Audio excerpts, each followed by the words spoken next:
Good morning and welcome back to Mosaic. We're in the middle of a wonderful conversation in honor of November as Jewish Book Month about writing and reading and the nature of communication in today's world. I want to let you know that the Jewish Community Library's book club this year is called One Bay, One Book. That's the name of the program for the year. And the book that they are going to be reading and discussing for the entire year is a book called A Guide for the Perplexed by Dara Horn. A Guide for the Perplexed by Dara Horn, and is part of the One Bay, One Book Club with the Jewish Community Library here in San Francisco. We're joined now by Jason K. Friedman, who is a short story writer whose book is just now published. It's called Fire Year, and also by Joan Gelfand, who is the poetry editor for The J, which is our local Jewish community weekly newspaper, and also herself a poet. Two of her poetry books are A Dreamer's Guide to Cities and Streams, as well as Here and Abroad is short fiction. Here and Abroad, short fiction. Welcome, Joan and Jason. So, you're writers, you're artists, you utilize your imagination in this way. You're a poet, you're a short story writer, and also a writer of fiction. I'm just curious to know, what is the difference, you think, between writing poetry and writing short stories?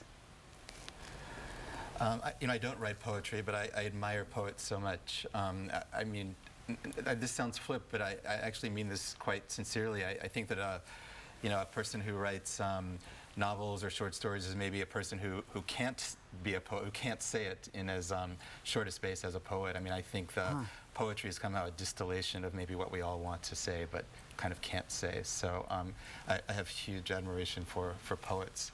So. Lovely, lovely. I wish all the culture felt that way. For one thing, it's a matter of time. You can write a poem in much less time than a story or a novel, but people really don't realize that good poems are revised over and over and over. And when a poet has a collection come out, even though it may only be 78 pages instead of 780 pages, those pages have been worked and reworked.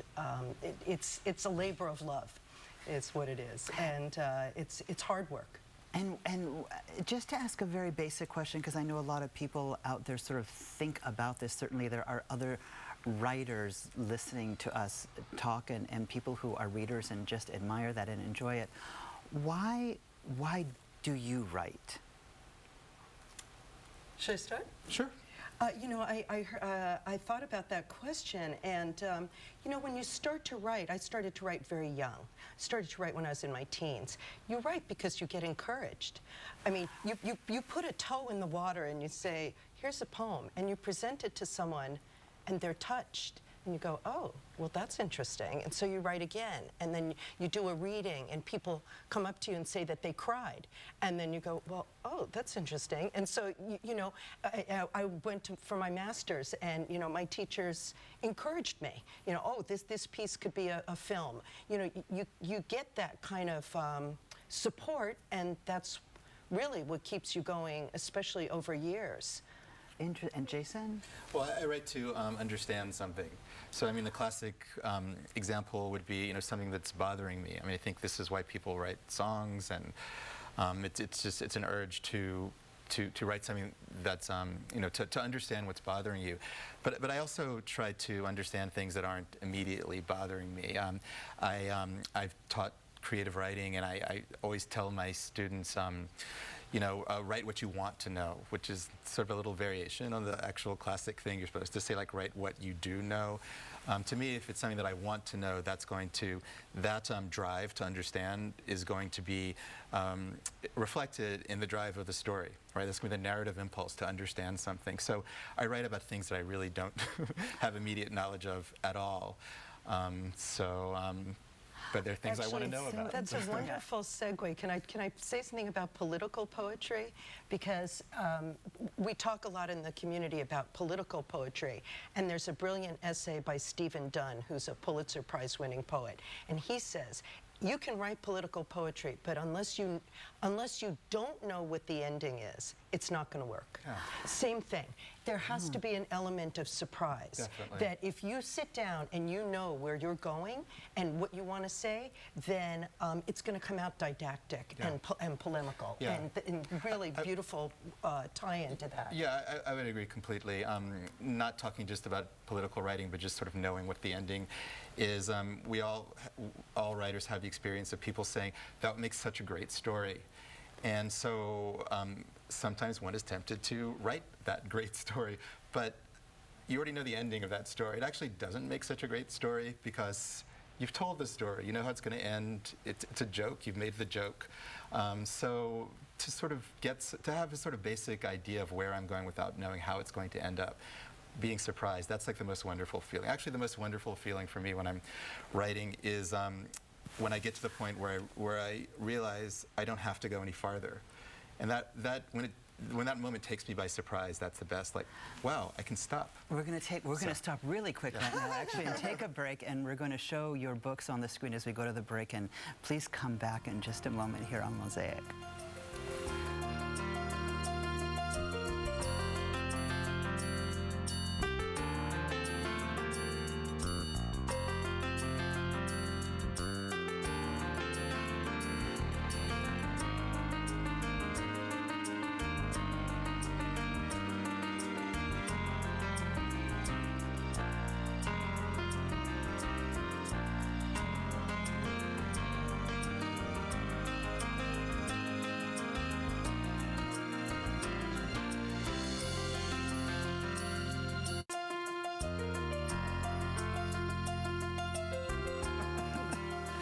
Welcome back to Mosaic. I'm Rabbi Eric Weiss, and honored to be your host. We're talking with Joan Gelfand and also with Jason K. Friedman about literature and poetry and writing and their books. Welcome back.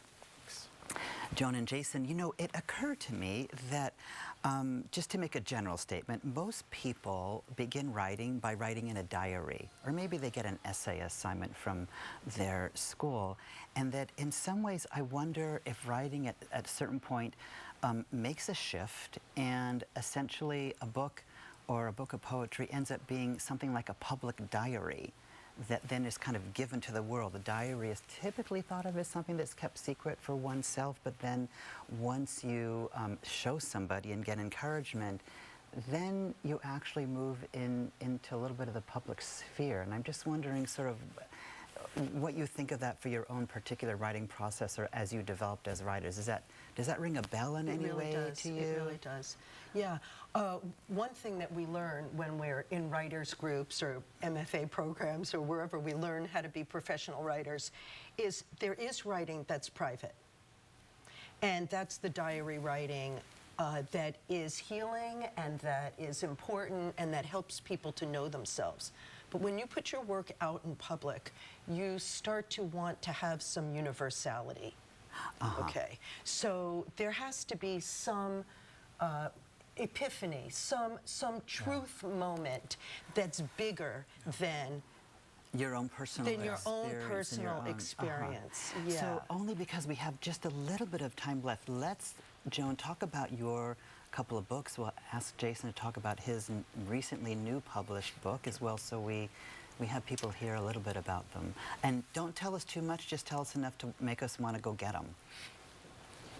Oh, yeah, my new book is called Fire Year. It's a book of short stories. It won a prize, the Mary McCarthy Prize, and the prize was this publication. And it's stories that are inspired by my growing up in a Southern Jewish community in Savannah. So characters and stories that I have not experienced directly, but that I have I've known or grown up with or heard. I think probably asking a writer like what his book about is probably not the greatest idea, but my publisher calls them outsiders' tales. So it's about characters who maybe have a kind of complicated relationship with their communities they come from, whether it's the Jewish community or Southern community or gay community. But to me, it's the subject matter is pretty varied. I have a couple of stories about con men. I have a story about solving an art mystery, and a couple more kind of coming of age type stories. Oh, great! So, called Fire Year. Yeah. Fire Year. Yeah. And Joan, in just a couple of sentences. A Dreamer's Guide to Cities and Streams. There's a section on environmental poetry, my urge to talk about what's happening to our Earth. There's a section on what it's like to live in the city and also be a nature person. And there's a lot of poems about San Francisco. Wonderful. Yeah. We have just 1 minute left, so I'm going to ask each of you a different question, just a quick one-word answer to a really big question. So, Michael, excuse me, Jason. Okay. We had Michael in the first 2 segments. Jason, I know who you are. Your book is wonderful, Fire Year. So, in a world that is in so need of is it broken, what heals? Oh, listening. Listening. Yeah. And what would be one thing you would change in the world, Joan, if you could? Political infighting. Ah, okay. So, please go to a bookstore, buy a book, get on the computer, buy a book, go to your local library, take a book out, enjoy reading, and if you write, keep on writing. Thank you so much for joining us here on Mosaic.